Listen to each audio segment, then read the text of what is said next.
안녕하세요. 저는 김순자라고 합니다. 올해 68이에요. 만약 여러분이 혼자 사시면서 외로움을 느끼고 계신다면 이 영상을 끝까지 봐주세요. 1년 전 저는 하루 종일 말을 한마디도 안 하는 날이 일주일에 4번이었습니다. 남편을 떠나보내고 나서 매일이 너무 길고 외로웠거든요. 아침에 일어나도 할 일이 없고 만날 사람도 없고 기대할 것도 없었어요. 그런데 지금은 완전히 달라졌습니다. 매일 아침 일어나면 오늘은 또 어떤 재미있는 일이 있을까 하는 기대감부터 들어요. 만날 사람들이 있고 할 일이 있고 누군가에게 도움이 되는 의미 있는 하루를 보내고 있어요. 어떻게 이런 변화가 가능했을까요? 바로 3가지 비밀이 있었기 때문입니다. 이 비밀들은 특별한 재능이나 많은 돈이 필요한 게 아니에요. 그냥 작은 용기만 있으면 누구나 할 수 있는 간단한 방법들이에요. 오늘 이 영상을 보신 후에 여러분도 달라질 수 있어요. 혼자 살아도 외롭지 않은 풍요로운 인생이 막 지금부터 시작해 봅시다. 나이 드는 것은 선택이 아니지만 어떻게 나이 들지는 우리의 선택입니다. 68세 김순자. 그러니까 제가 하루 종일 말을 한마디도 안 하는 날이 일주일에 4번이었습니다. 아침에 눈을 떠서 밤에 잠들 때까지 그 누구와도 대화 한 번 나누지 않은 채로 하루가 지나가더라고요.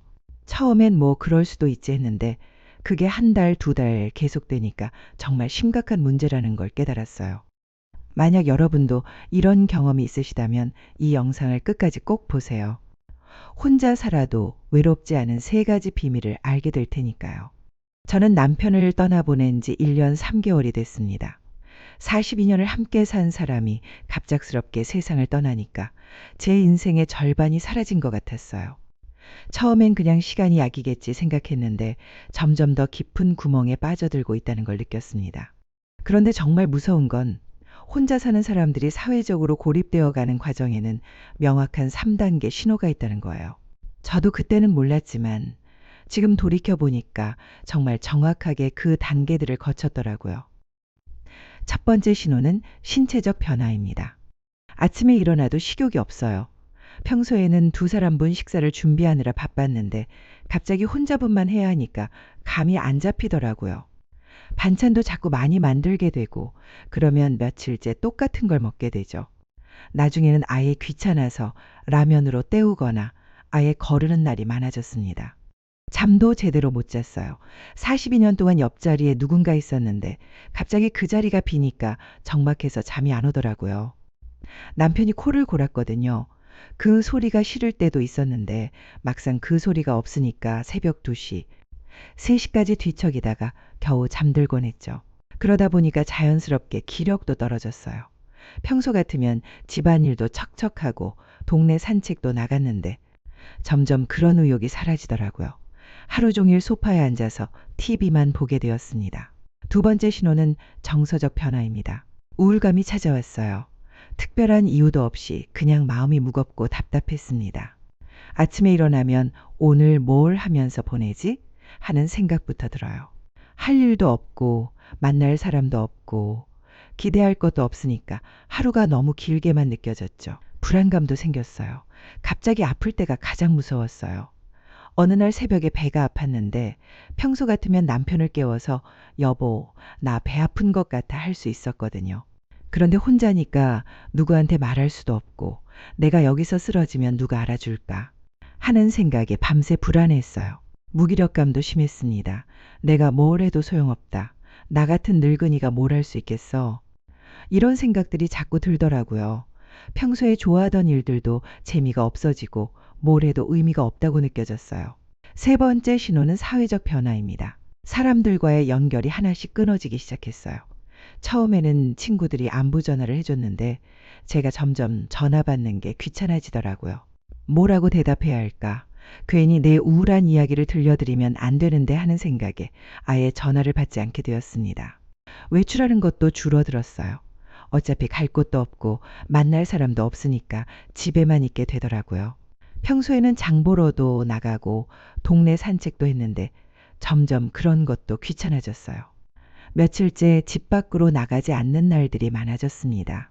동네 사람들과 마주치는 것도 피하게 되었어요. 부부가 함께 있을 때는 자연스럽게 인사하고 안부도 물었는데 혼자가 되니까 뭔가 어색해지더라고요. 혼자 사시느라 힘드시죠? 라는 말에 어떻게 대답해야 할지 모르겠어서 아예 사람들과 마주치지 않으려고 했어요. 이 세 가지 신호가 모두 나타나면 정말 위험한 상황입니다. 신체적으로 약해지고, 정서적으로 우울해지고, 사회적으로 고립되는 악순환이 계속되거든요. 저도 그때는 이게 나이 들어 혼자 사는 사람들의 숙명인가 보다 하고 체념했어요. 시계의 초침 소리가 이렇게 큰 줄도 몰랐고 하루가 이렇게 길게 느껴질 줄도 몰랐거든요. 특히 무서운 건 이런 상태가 지속되면 건강까지 나빠진다는 거예요. 실제로 사회적 고립이 흡연만큼 건강에 해롭다는 연구 결과도 있어요. 외로움이 단순히 마음의 문제가 아니라 몸의 건강까지 위협하는 심각한 문제라는 뜻이죠. 하지만 여기서 포기하면 안 됩니다. 나이 드는 것은 선택이 아니지만 어떻게 나이 들지는 우리의 선택이거든요. 저는 지금 완전히 달라졌어요. 혼자 살지만 외롭지 않아요. 매일 할 일도 있고, 만날 사람도 있고, 기대할 일도 있어요. 어떻게 이런 변화가 가능했을까요? 바로 세 가지 비밀이 있었기 때문입니다. 첫 번째 비밀은 나 자신과 친해지기예요. 외로움을 이기는 첫 번째 단계는 나 자신을 좋은 친구로 만드는 거예요.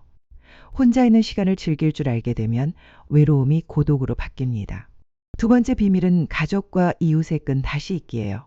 이미 있는 관계를 다시 살리는 게 새로운 관계를 만드는 것보다 훨씬 쉬워요. 작은 용기만 내면 됩니다. 세 번째 비밀은 세상과 연결되는 새로운 다리 놓기예요. 60대, 70대에도 새로운 친구를 만들고 새로운 역할을 찾을 수 있어요. 방법만 알면 됩니다. 이 세 가지만 실천하면 여러분도 혼자 살아도 외롭지 않은 삶을 살 수 있어요.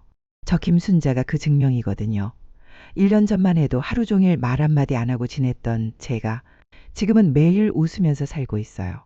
아침에 일어나면 오늘은 뭔가 좋은 일이 있을 것 같다는 기대감부터 들어요. 그럼 지금부터 첫 번째 비밀인 나 자신과 친해지기부터 차근차근 알려드릴게요. 정말 간단한 방법들인데 효과는 놀라울 거예요.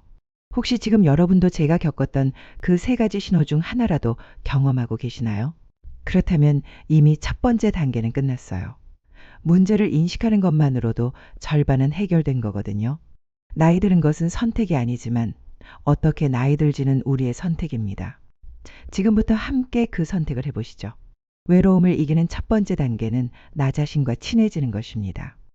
이상하게 들릴 수도 있어요. 나 자신과 친해진다니 내가 나를 모른다는 뜻인가요? 네, 맞습니다. 저도 68년을 살면서 정작 나 자신과는 제대로 친해본 적이 없었어요. 항상 남편을 위해서, 아이들을 위해서, 가족을 위해서 살았거든요. 남편이 세상을 떠나고 나서야 깨달았어요. 김순자라는 사람은 도대체 누구지? 뭘 좋아하고 뭘 하고 싶어 하는 사람이지? 42년 동안 아내 역할, 엄마 역할만 하다 보니까 정작 나 자신은 잃어버린 거예요. 혼자 있는 시간이 괴로운 이유도 바로 여기에 있습니다. 나 자신과 친하지 않으니까 혼자 있으면 심심하고 외로워요. 마치 전혀 모르는 사람과 방에 갇혀 있는 것 같은 기분이죠. 하지만 나 자신과 친해지는 방법은 생각보다 간단해요. 세 가지만 실천하면 됩니다. 첫 번째 방법, 아침 루틴 만들기.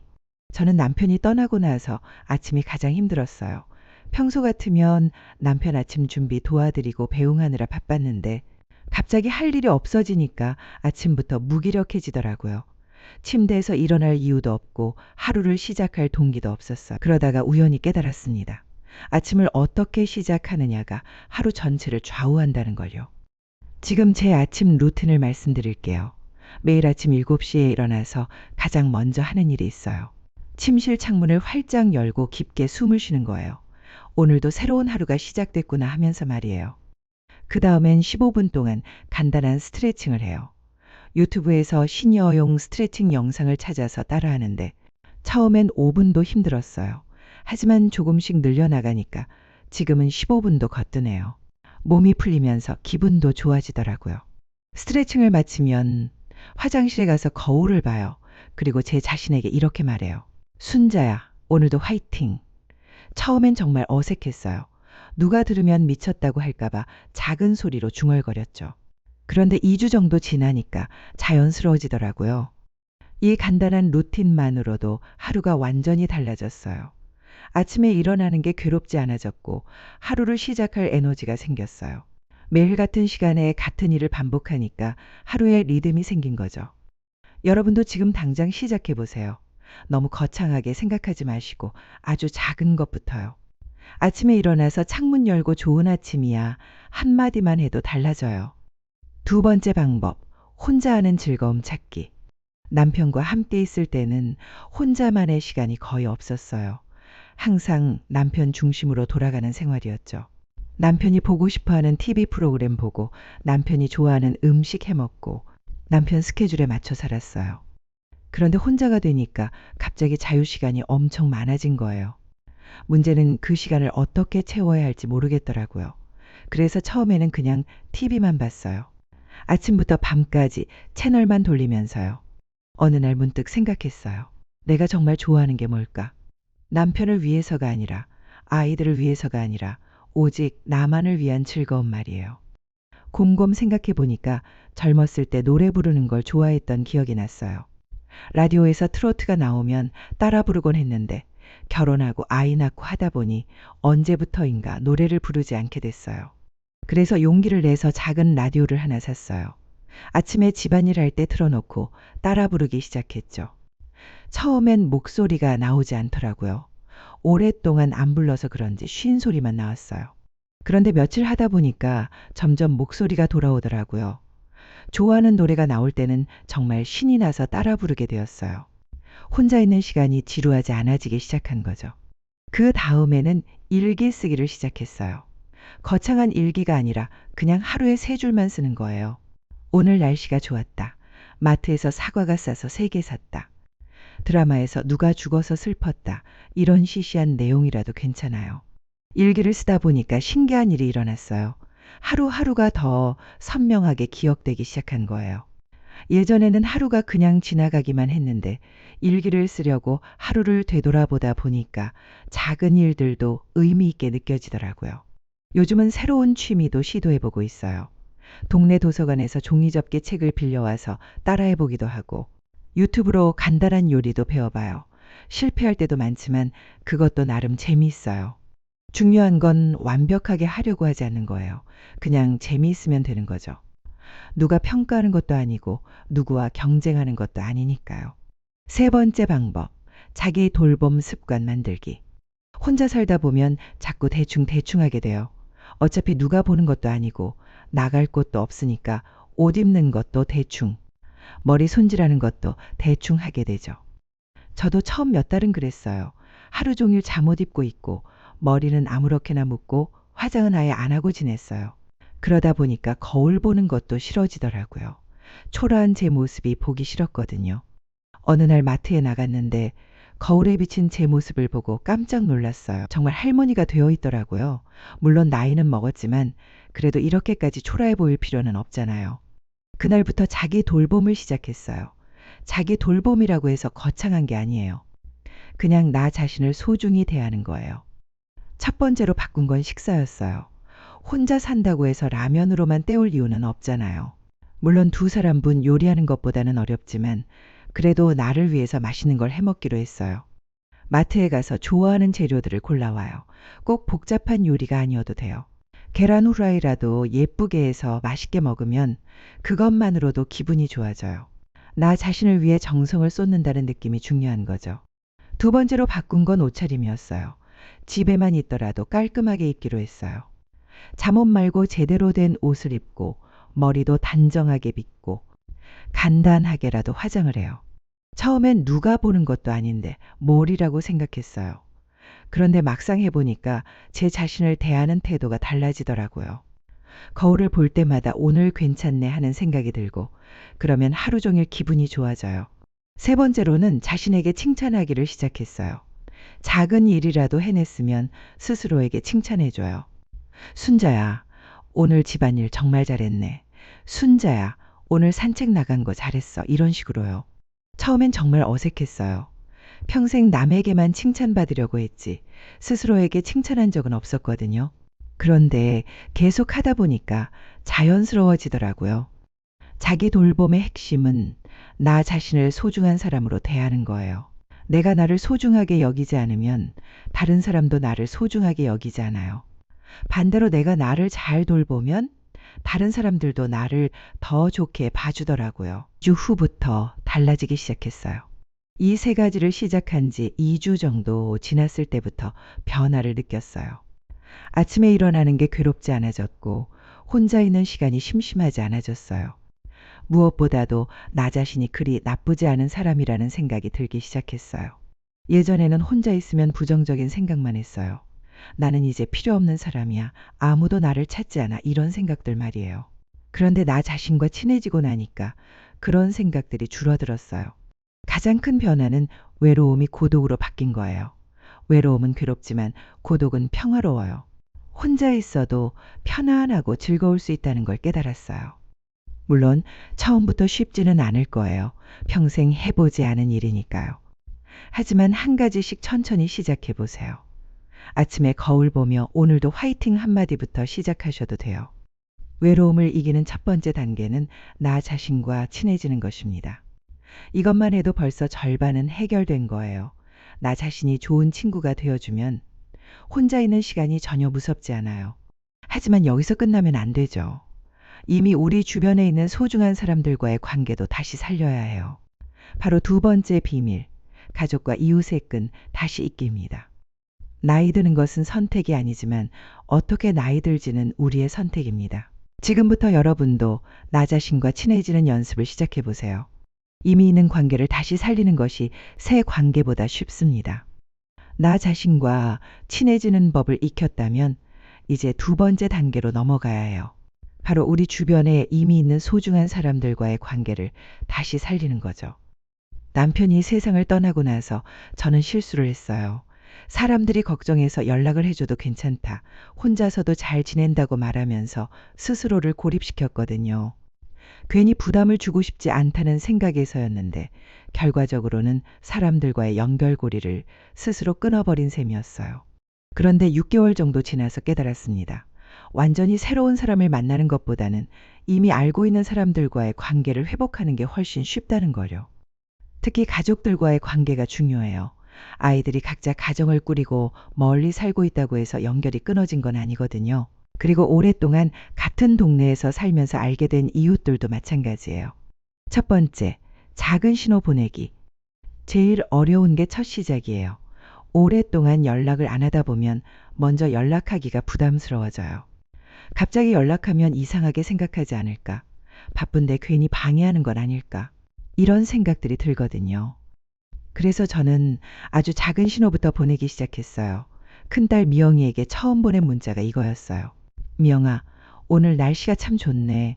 엄마도 잘 지내고 있어. 딱 이 한 줄이었어요. 그런데 놀라운 일이 일어났어요. 미영이가 30분도 안 돼서 전화를 했거든요. 엄마, 갑자기 무슨 일 있으세요? 몸은 괜찮으시고요? 하면서 걱정하더라고요. 그제야 깨달았어요. 아이들도 저를 걱정하고 있었다는 거요.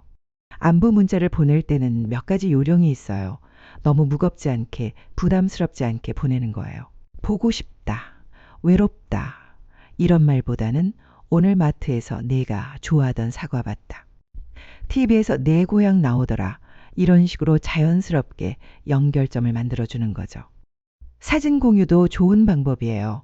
요즘은 스마트폰으로 사진 찍기도 쉽고 카카오톡으로 보내기도 간단하잖아요. 제가 기른 화분 사진을 보내거나 맛있게 해먹은 음식 사진을 보내면 아이들이 관심을 보여요. 보고 싶다는 말을 솔직하게 하는 것도 중요해요. 처음에는 창피해서 그런 말을 못했는데 어느 날 용기를 내서 성민이에게 엄마가 너 보고 싶다고 문자를 보냈어요. 그랬더니 성민이가 저도 엄마 보고 싶어요. 이번 주말에 올게요라고 답장이 왔더라고요. 두 번째, 정기적 약속 만들기. 가끔씩 연락하는 것도 좋지만 정기적인 약속이 있으면 더 좋아요. 서로 예측 가능하고 부담도 덜하거든요. 저는 미영이와 매주 일요일 오후 3시에 전화하기로 약속했어요. 길게 하지 않아요. 30분 정도만 안부를 나누고 일주일 동안 있었던 일들을 간단히 얘기해요. 처음에는 할 말이 없어서 어색했는데 몇 번 하다 보니까 자연스러워졌어요. 성민이와는 한 달에 한 번씩 만나기로 했어요. 성민이가 대전에 살아서 자주 올 수는 없지만 한 달에 한 번 정도는 시간을 내서 와줘요. 저도 가끔 대전으로 가기도 하고요. 손자 손녀들과의 영상통화도 정말 좋아요. 처음에는 스마트폰 영상통화가 어려웠는데 미영이가 가르쳐줘서 지금은 혼자서도 할 수 있어요. 손자 손녀들이 할머니 하고 반가워하는 모습을 보면 정말 기분이 좋아져요. 중요한 건 무리하지 않는 거예요. 너무 자주 연락하면 아이들도 부담스러워할 수 있으니까 적절한 선을 지키는 게 중요해요. 세 번째, 부담 주지 않는 방법. 가족과의 관계에서 가장 조심해야 할 게 부담을 주는 일이에요. 자칫하면 관계가 더 멀어질 수 있거든요. 저도 처음에는 실수를 많이 했어요. 외로움이 심할 때는 아이들에게 하루에 몇 번씩 전화를 걸기도 했고, 언제 올 거니? 라고 자꾸 재촉하기도 했어요. 그러면 아이들이 부담스러워하는 게 느껴지더라고요. 그래서 지금은 몇 가지 원칙을 정해서 지켜요. 바쁘면 나중에 해도 돼 이 말을 꼭 해줘요. 전화할 때도 문자 보낼 때도 바쁘면 나중에 답장해도 되라고 덧붙여요. 그러면 아이들도 부담 없이 받을 수 있어요. 짧고 간단하게 소통해요. 한 번에 모든 걸 다 얘기하려고 하지 않고 조금씩 나누어서 소통해요. 30분 전화 한 번이 3시간 전화 한 번보다 나아요. 일방적인 요구는 하지 않아요. 이것 좀 해줘. 저것 좀 사줘. 이런 요구보다는 괜찮으면 도움 좀 부탁할게라고 조심스럽게 부탁해요. 그리고 정말 필요한 일만 부탁하고요. 아이들의 생활에 관심을 보여줘요. 내 이야기만 하지 않고 아이들 일, 손자, 손녀들 얘기도 들어줘요. 요즘 회사 일은 어때? 아이들은 잘 크고 있고 이런 식으로 관심을 표현해요. 이렇게 하니까 아이들과의 관계가 정말 좋아졌어요. 예전에는 의무감으로 연락하는 것 같았는데 지금은 서로 기다리게 되는 소중한 시간이 됐어요. 이웃과의 관계 만들기. 가족과의 관계도 중요하지만 일상에서 만나는 이웃들과의 관계도 정말 중요해요. 혼자 살다 보면 응급 상황이 생길 수도 있고 작은 도움이 필요할 때가 있거든요. 엘리베이터에서 인사하기. 저는 아파트에 사는데 가장 쉬운 시작은 엘리베이터에서 인사하는 거였어요. 어느 날부터 용기를 내서 안녕하세요. 인사를 하기 시작했어요. 몇 번 하다 보니까 자연스러워지더라고요. 같은 층에 사는 분들과는 더 친해져서 간단한 안부도 묻게 되었어요. 오늘 날씨 좋네요. 요즘 어떻게 지내세요? 이런 짧은 대화들이 쌓이니까 관계가 생기기 시작했어요. 아래층 소음 이해해주기. 아파트 생활에서는 소음 문제가 가장 민감한데 저는 이해하는 마음을 먼저 보여주기로 했어요. 아래층에 젊은 부부가 사는데 가끔 아이가 뛰어다니는 소리가 들려요. 예전 같으면 짜증이 났을 텐데 지금은 아이가 건강하게 크고 있구나 하고 생각해요. 오히려 아래층 아주머니를 만나면 아이가 활발하게 잘 크네요. 소음은 전혀 신경 안 쓰니까 걱정하지 마세요라고 말해줘요. 그랬더니 아래층 아주머니가 정말 고마워하면서 가끔 반찬을 만들면 나눠주시더라고요. 작은 배려가 이런 좋은 관계를 만드는구나 싶었어요. 택배 대신 받아주기. 요즘은 택배가 정말 많이 오잖아요. 저는 집에 있는 시간이 많으니까 이웃들 택배를 대신 받아주는 일을 자주 해요. 복도에서 만나면 택배 와도 제가 받아드릴게요 라고 먼저 제안해요. 이런 작은 도움들이 쌓이니까 이웃들도 저를 챙겨주시더라고요. 마트에서 좋은 걸 사면 조금씩 나눠주시고 제가 몸이 안 좋을 때는 안부도 물어봐 주세요. 특히 같은 층에 사는 박 아주머니와는 정말 가까워졌어요. 나이도 비슷하고 비슷한 상황이라 서로 이해가 잘 되더라고요. 지금은 일주일에 한두 번씩 함께 마트에 가거나 동네 산책을 해요. 딸과의 관계가 이렇게 달라졌어요. 가장 큰 변화는 큰딸 미영이와의 관계예요. 예전에는 미영이가 의무감으로 안부 전화를 하는 것 같았어요. 엄마 별일 없으시죠? 뭐 필요한 거 없으세요? 이런 형식적인 대화만 하고 끝나곤 했죠. 그런데 제가 먼저 작은 신호를 보내고 부담을 주지 않으면서 소통하기 시작하니까 미영이도 마음을 열더라고요. 이제는 자기 일상 얘기도 해주고 고민이 있으면 상의도 해요. 얼마 전에는 미영이가 엄마, 요즘 정말 밝아지신 것 같아요. 예전에는 전화할 때마다 걱정됐는데 지금은 오히려 엄마와 통화하면 제가 힘이 나요 라고 하더라고요. 그 말을 듣는 순간 정말 뿌듯했어요. 성민이도 마찬가지예요. 예전에는 한 달에 한 번 의무적으로 안부 전화만 했는데 지금은 자기 일상의 작은 일들도 얘기해줘요. 엄마, 오늘 회사에서 이런 일이 있었어요. 아이가 오늘 이런 말을 하더라고요. 이런 식으로 대화가 풍성해졌어요. 가장 기쁜 건 손자, 손녀들이 저에게 관심을 보인다는 거예요. 예전에는 할머니 안녕하세요. 인사만 하고 끝났는데 지금은 자기들 얘기도 해주고 할머니 얘기도 들어줘요. 영상 통화할 때 할머니 오늘 뭐 했어요? 라고 물어보면 정말 기뻐요. 첫걸음만 떼면 됩니다. 이미 있는 관계를 다시 살리는 것 생각보다 어렵지 않아요. 가장 중요한 건 첫걸음을 떼는 용기예요.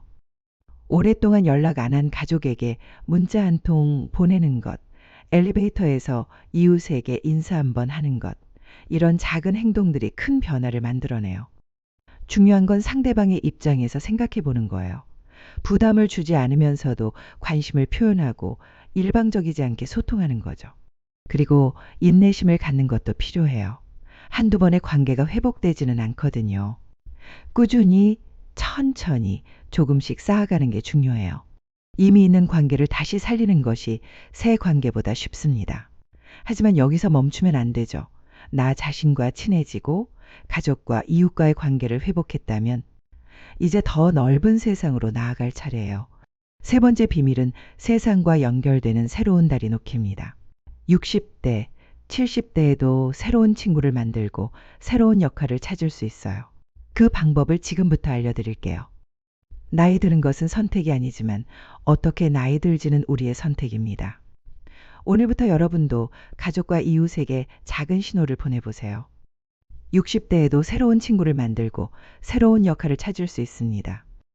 나 자신과 친해지고 가족과 이웃과의 관계도 회복했다면 이제 마지막 단계예요. 바로 더 넓은 세상과 연결되는 새로운 다리를 놓는 거죠. 많은 분들이 나이가 이렇게 되었는데 새로운 사람들을 만날 수 있을까라고 걱정하세요. 저도 그랬어요. 68살에 새로운 친구를 사귄다는 게 말이 되나 싶었거든요. 그런데 실제로 해보니까 오히려 나이가 들어서 만나는 친구들이 더 진솔하고 편해요. 젊었을 때처럼 서로 견제하거나 비교할 것도 없고 그냥 있는 그대로를 받아들이거든요.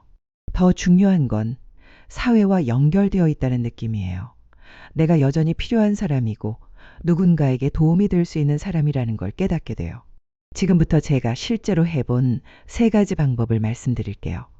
첫 번째 방법, 동네 활동 참여하기. 경로당과 복지관 프로그램. 처음에는 경로당 가는 게 정말 부담스러웠어요. 나는 아직 그럴 나이가 아닌데 하는 생각도 있었고, 가면 할머니들끼리 파벌이 있을 것 같고 나를 받아줄까 하는 걱정도 있었거든요. 그런데 어느 날 용기를 내서 동네 경로당에 가봤어요. 처음에는 정말 어색했어요. 할머니들이 다들 알던 사이라 저만 외톨이인 것 같았거든요. 그런데 김할머니라는 분이 먼저 말을 걸어주셨어요. 새로 오셨네요. 어디 사세요?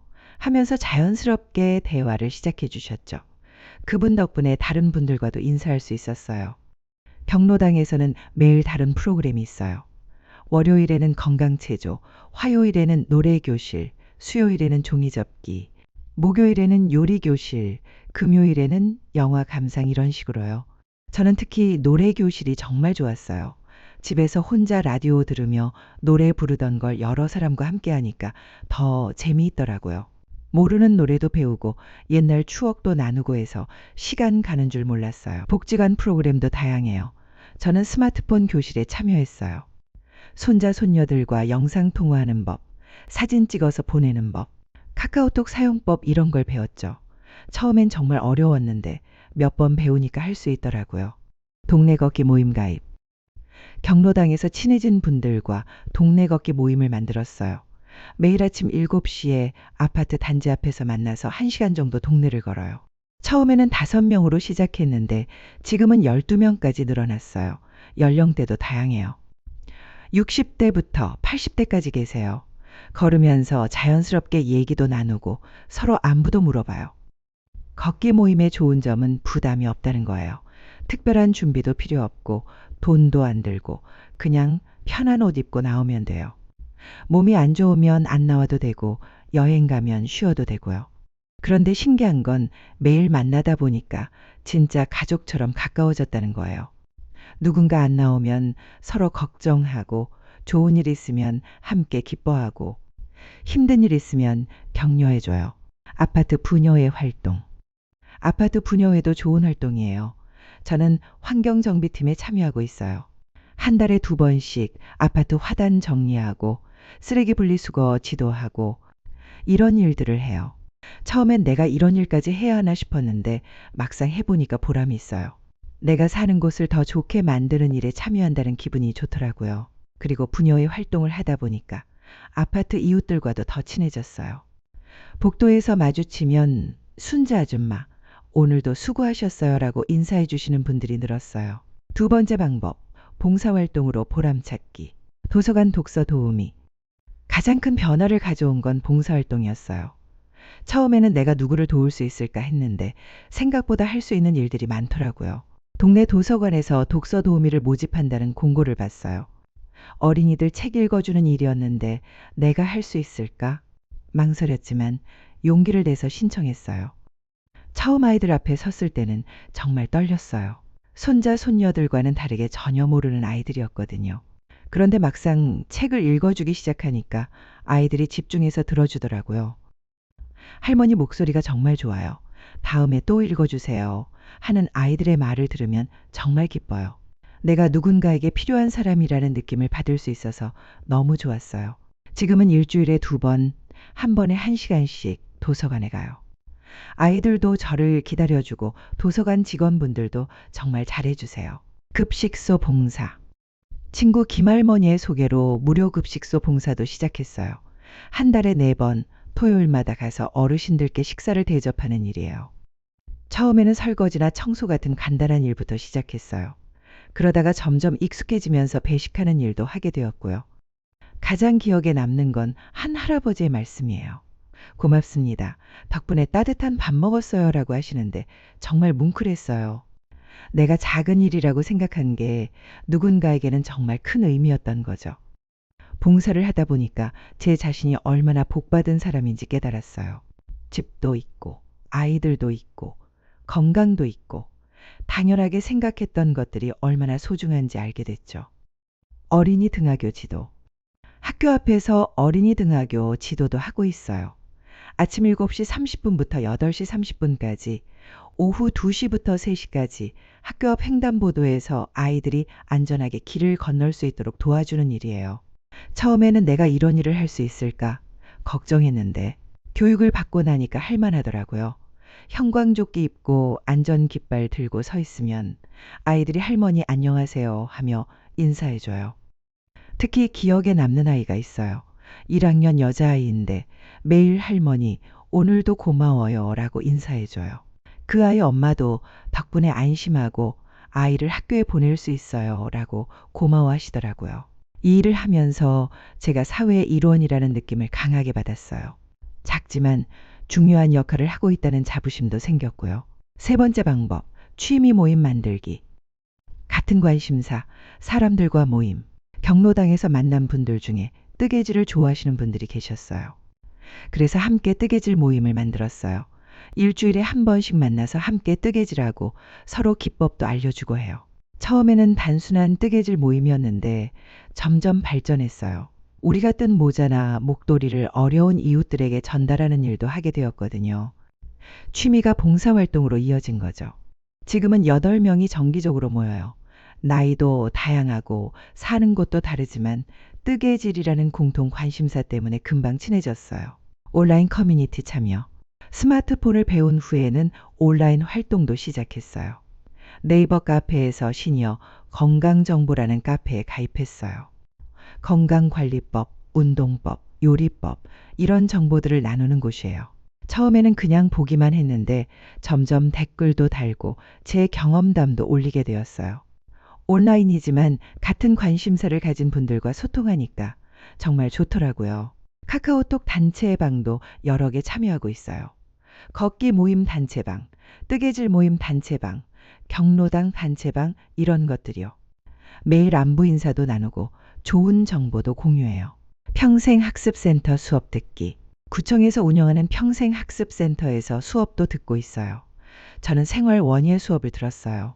화분에 꽃 기르는 법, 작은 텃밭 만드는 법 이런 걸 배웠죠. 12주 과정인데 같이 수업 듣는 분들과 정말 친해졌어요. 공부한다는 즐거움도 있고 새로운 사람들을 만나는 재미도 있어요. 수업이 끝나고 나서도 원예 동호회를 만들어서 계속 만나고 있어요. 각자 집에서 기른 꽃이나 채소를 가져와서 나누기도 하고 함께 꽃 구경을 가기도 해요. 디지털 도구 활용법. 나이가 들었다고 해서 디지털 세상과 단절될 필요는 없어요. 몇 가지만 익히면 세상이 정말 넓어져요. 카카오톡 단체방 참여. 카카오톡은 정말 유용해요. 걷기 모임 단체방에서는 매일 오늘 걷기 참여하실 분 하고 확인해요. 날씨가 나쁘면 오늘은 취소할게요 하고 공지도 하고요. 뜨개질 모임 단체방에서는 새로운 패턴을 공유하거나 완성작, 사진을 올려서 서로 격려해줘요. 멀리 사는 분들과도 쉽게 소통할 수 있어서 정말 좋아요. 유튜브로 취미 배우기. 유튜브에는 정말 다양한 내용이 있어요. 저는 시니어를 위한 요리 채널을 즐겨봐요. 간단하게 만들 수 있는 요리법들을 배워서 실제로 해봐요. 원예 관련 채널도 구독하고 있어요. 화분 관리법, 계절별 꽃 기르는 법. 이런 걸 보면서 공부해요. 모르는 건 메모해뒀다가 평생학습센터 수업에서 질문하기도 해요. 네이버 카페 가입하기. 네이버 카페는 정말 유용한 공간이에요. 플러스 인생 이모작이라는 카페에서는 은퇴 후 새로운 인생을 시작하는 분들의 이야기를 볼 수 있어요. 시니어 건강정보 카페에서는 건강관리 팁, 병원 정보, 좋은 의사 추천, 이런 실용적인 정보들을 얻을 수 있어요. 질문을 올리면 경험 있는 분들이 답변도 해주시고요. 내일 당장 할 수 있는 3가지 행동. 지금까지 말씀드린 게 너무 많아서 부담스러우실 수도 있어요. 그럼 내일 당장 할 수 있는 간단한 것부터 시작해 보세요. 첫째, 동네 경로당이나 복지관에 전화해서 프로그램 문의하기. 전화 한 통이면 돼요. 어떤 프로그램이 있는지 궁금해서요 라고 말씀하시면 친절하게 안내해 줄 거예요. 둘째, 아침 산책 나가면서 만나는 사람들에게 인사하기. 안녕하세요 한마디면 충분해요. 며칠 하다 보면 자연스럽게 대화가 시작될 거예요. 셋째, 관심 있는 봉사활동 찾아보기. 구청 홈페이지나 자원봉사센터 홈페이지에 들어가 보세요. 정말 다양한 봉사활동이 있을 거예요. 60대에도 새로운 시작이 가능해요. 저는 68살에 완전히 새로운 삶을 시작했어요. 도서관 독서 도우미, 무료 급식소 봉사, 등하교 지도, 뜨개질 모임, 걷기 모임. 1년 전만 해도 상상도 못했던 일들이에요. 가장 큰 변화는 매일 기대할 일이 생겼다는 거예요. 월요일에는 뜨개질 모임, 화요일에는 도서관 봉사, 수요일에는 평생학습센터. 이런 식으로 매일 다른 일정이 있어요. 그리고 새로운 친구들이 많이 생겼어요. 나이도 다르고 살아온 환경도 다르지만 서로를 인정하고 존중하는 진짜 친구들이에요.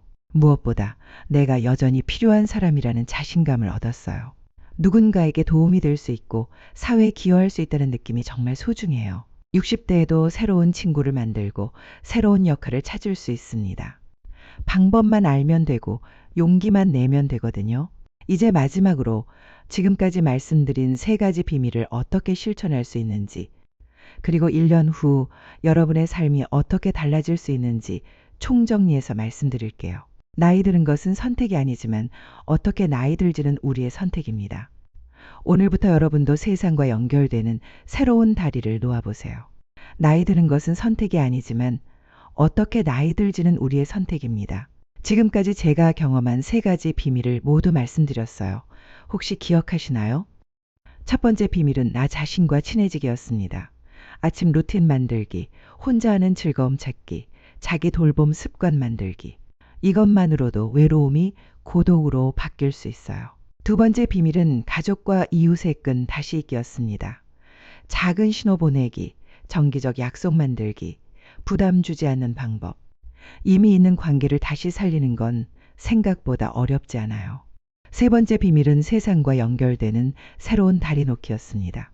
동네 활동 참여하기, 봉사활동으로 보람찾기, 취미 모임 만들기. 60대에도 새로운 친구와 새로운 역할을 찾을 수 있어요. 1년 후 제 하루는 이렇게 달라졌습니다. 남편을 떠나보낸 지 이제 2년 4개월이 됐어요. 1년 전 제 모습과 지금 제 모습은 정말 많이 달라졌습니다. 아침 7시 알람이 울리면 기분 좋게 일어나요. 오늘은 뭔가 좋은 일이 있을 것 같다는 기대감부터 들어요. 창문을 열고 깊게 숨을 쉬면서 순자야, 오늘도 화이팅 하고 인사해요. 15분 스트레칭을 마치고 나면 몸이 개운해져요. 간단하게 세수하고 옷을 갈아입어요. 혼자 있어도 깔끔하게 차려입는 습관이 몸에 배었거든요. 아침 7시 30분 아파트 단지 앞에서 걷기 모임 친구들과 만나요. 순자야, 어젯밤 잘 잤어? 오늘 날씨 정말 좋다면서 자연스럽게 대화가 시작돼요. 1시간 동안 동네를 걸으면서 서로 안부도 묻고 재미있는 얘기도 나눠요. 오전 9시 집에 돌아와서 간단한 아침 식사를 해요. 예전에는 라면으로 대충 때웠는데 지금은 나를 위해 정성스럽게 준비해요. 계란 후라이에 김치, 따뜻한 차 한 잔. 간단하지만 맛있게 먹어요. 오전 10시부터 12시까지는 집안일과 개인 시간이에요. 청소도 하고 빨래도 하고 화분도 돌보고 그 사이사이에 좋아하는 트로트를 틀어놓고 따라 부르기도 해요. 혼자 있는 시간이 전혀 지루하지 않아요. 월요일 오후 2시에는 뜨개질 모임이 있어요. 8명의 할머니들과 함께 뜨개질하면서 이런저런 얘기를 나눠요. 손자가 이번에 대학 합격했다. 며느리가 요리를 잘한다. 이런 일상적인 이야기들이지만 함께 나누니까 더 의미 있어요. 화요일 오후 3시에는 도서관에서 독서 도우미 봉사를 해요. 아이들에게 책을 읽어주는 시간이에요. 할머니, 오늘은 어떤 책 읽어주실 거예요? 하고 기대하는 아이들의 눈빛을 보면 정말 뿌듯해요. 수요일 오전에는 평생학습센터 원예 수업이 있어요. 같은 수업을 듣는 분들과 함께 꽃 기르는 법을 배우고 서로 경험담도 나눠요. 배우는 즐거움이 이렇게 큰 줄 몰랐어요. 목요일 오전에는 무료 급식소 봉사를 해요. 어려운 이웃들에게 따뜻한 식사를 대접하는 일이에요. 고맙습니다. 하시는 분들의 말씀을 들으면 제가 오히려 더 많이 받는 것 같아요. 금요일 아침에는 학교 앞에서 등하교 지도를 해요. 할머니 안녕하세요 하고 밝게 인사하는 아이들을 보면 하루가 기분 좋게 시작돼요. 주말에는 가족들과의 시간이에요. 일요일 오후 3시에는 미영이와 정기전화 통화를 하고 한 달에 한 번은 성민이가 와서 함께 시간을 보내요. 손자 손녀들과 영상통화도 자주 해요. 혼자 살지만 외롭지 않은 이유. 지금 제 생활을 보시면 알 수 있을 거예요. 혼자 살지만 전혀 외롭지 않아요. 왜냐하면 매일 만날 사람들이 있기 때문이에요. 걷기 모임 친구들, 뜨개질 모임 할머니들, 도서관 아이들, 평생학습센터 동기들, 급식소 어르신들. 이렇게 많은 사람들과 연결되어 있어요. 매일 할 일이 있기 때문이에요. 단순히 시간을 때우는 게 아니라 누군가에게 도움이 되고 의미 있는 일들이에요. 내가 필요한 사람이라는 느낌을 받을 수 있어요. 나 자신을 좋아하게 되었기 때문이에요. 혼자 있는 시간도 즐길 줄 알게 되었고 나 자신을 소중하게 돌보는 법도 배웠어요. 내가 나의 좋은 친구가 되어준 거죠. 가족들과의 관계도 더 좋아졌기 때문이에요. 예전에는 아이들에게 의존하려고만 했는데 지금은 서로 독립적이면서도 따뜻하게 연결되어 있어요. 가장 중요한 건 미래에 대한 두려움이 사라졌다는 거예요. 예전에는 나이가 더 들면 어떻게 하지? 아프면 누가 돌봐주지? 하는 걱정이 많았어요. 지금은 그런 걱정보다는 내일은 또 어떤 재미있는 일이 있을까 하는 기대감이 더 커요. 거창하게 생각하지 마세요. 아침에 거울 보며 화이팅 한마디, 가족에게 안부 문자 한 통, 이웃에게 안녕하세요 인사 한번, 이런 작은 것들이 큰 변화를 만들어내요. 저도 처음에는 정말 작은 것부터 시작했어요. 완벽하게 하려고 하지 않았고 그냥 한 가지씩 천천히 늘려나갔어요. 둘째, 완벽하지 않아도 괜찮아요. 실패해도 괜찮고 며칠 쉬어도 괜찮아요. 중요한 건 다시 시작하는 거예요. 저도 처음 몇 달은 시행착오가 많았어요. 어떤 날은 우울해서 아무것도 하기 싫을 때도 있었고요. 그런 날이 있어도 자책하지 마세요. 내일은 다시 해보자 하는 마음만 있으면 돼요. 셋째, 꾸준히 하는 게 가장 중요해요. 하루 이틀로는 변화를 느낄 수 없어요. 최소 2에서 3주는 꾸준히 해야 변화를 느낄 수 있어요. 저도 2주 정도 지나서부터 뭔가 달라지고 있구나 하는 걸 느꼈거든요. 포기하고 싶을 때도 있을 거예요.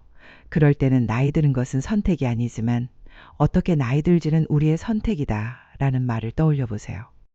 1년 후 여러분의 모습을 상상해 보세요. 이 세 가지 비밀을 실천하신다면 1년 후 여러분의 모습은 어떨까요? 아침에 일어나면 기대감부터 들 거예요. 오늘은 누구를 만날까? 오늘은 뭘 하면서 보낼까? 하는 설렘이 있을 거예요. 매일 만날 사람들이 있을 거예요. 함께 걸을 친구들, 함께 취미를 나눌 동료들, 함께 봉사할 이웃들이 있을 거예요. 가족들과의 관계도 더 좋아져 있을 거예요. 서로 부담스럽지 않으면서도 따뜻한 관계, 서로를 걱정하고 아끼는 진짜 가족의 모습이 될 거예요. 무엇보다 여러분 자신을 좋아하게 될 거예요.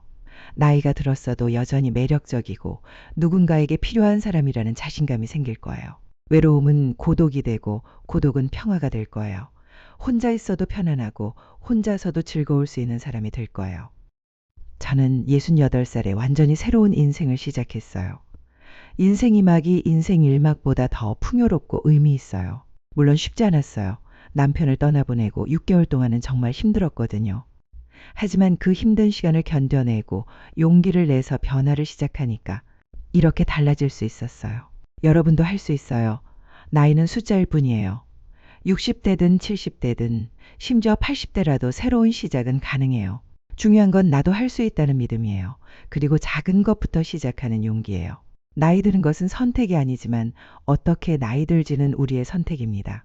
오늘부터 여러분도 선택해 보세요. 혼자여도 외롭지 않은 풍요롭고 의미 있는 인생 2막을 말이에요. 여러분의 실천을 응원합니다. 댓글로 여러분이 첫 번째로 실천할 것을 공유해 주세요. 나는 내일부터 아침에 거울 보며 인사하겠다. 나는 이번 주에 가족에게 안부 문자를 보내겠다. 나는 동네의 경로당에 전화해 보겠다. 뭐든 좋아요. 여러분의 다짐을 댓글로 남겨주시면 다른 분들에게도 용기가 될 거예요. 우리 함께 응원하면서 해봐요. 구독과 좋아요로 더 많은 시니어분들께 이 정보를 전해주세요. 지금 외로워하고 계신 분들에게 이 영상이 도움이 될 수 있어요. 혼자 사는 지인이 있다면 이 영상을 꼭 공유해 주세요. 여러분의 작은 관심이 누군가의 인생을 바꿀 수 있어요.